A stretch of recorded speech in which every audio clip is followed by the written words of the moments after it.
22 अप्रैल 2025 का ये वो दिन था जब पाकिस्तानी आतंकियों ने कश्मीर के पहलगाम में निहत्थे बेकसूर 26 भारतीयों को निर्मम तरीके से गोलियों से भून दिया था। इस हमले के बाद भारत ने 6 और 7 मई की आधी रात को पाकिस्तान और पीओके में 9 आतंकी ठिकानों को तबाह कर दिया। इन ठिकानों में जैश ए मोहम्मद और लश्कर ए तैयबा के ठिकाने भी शामिल हैं। लेकिन बड़ा सवाल यह है कि अगर भारत और पाकिस्तान के बीच सीधी जंग हुई तो भारत पाकिस्तान को एक ऐसे ताबूत में पहुंचा देगा जहां से उसकी चीखें भी नहीं सुनाई देंगी।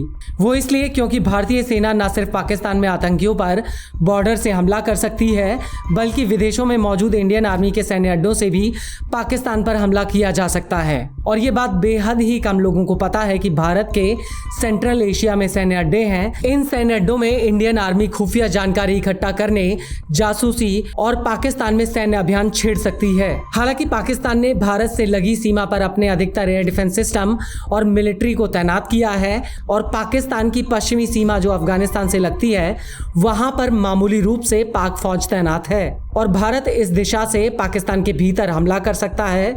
पाकिस्तान ऐतिहासिक रूप से भारत से लगती हुई अपनी पूर्वी सीमा पर ज्यादातर चौकसी रखता है।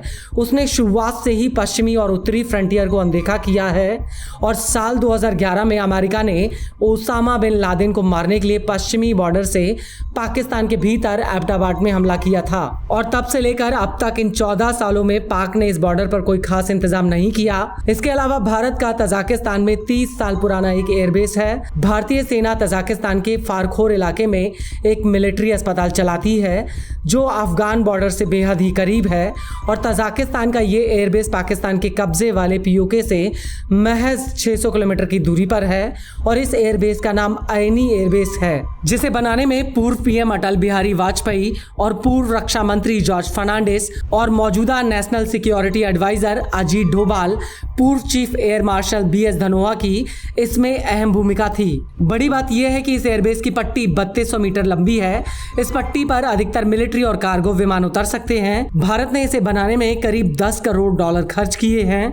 इस एयरबेस पर हैंगर्स, ओवरहॉल और रिफ्यूलिंग की क्षमता है। भारत ने इस एयरबेस पर सुखोई 30 MKI भी तैनात किए हुए हैं और बड़ी बात यह है कि आयनी एयरबेस रणनीतिक रूप से भारत के एक साथ कई लक्ष्यों को पूरा कर सकता है और अगर भारत इस एयरबेस से पाकिस्तान पर हमला करता है तो उसे LOC से अपने एयर डिफेंस सिस्टम और मिसाइलों को पूर्वी और पश्चिमी बॉर्डर पर भेजना होगा, जिससे पाक फौज के सैन्य संसाधन और भी ज्यादा कम हो जाएंगे।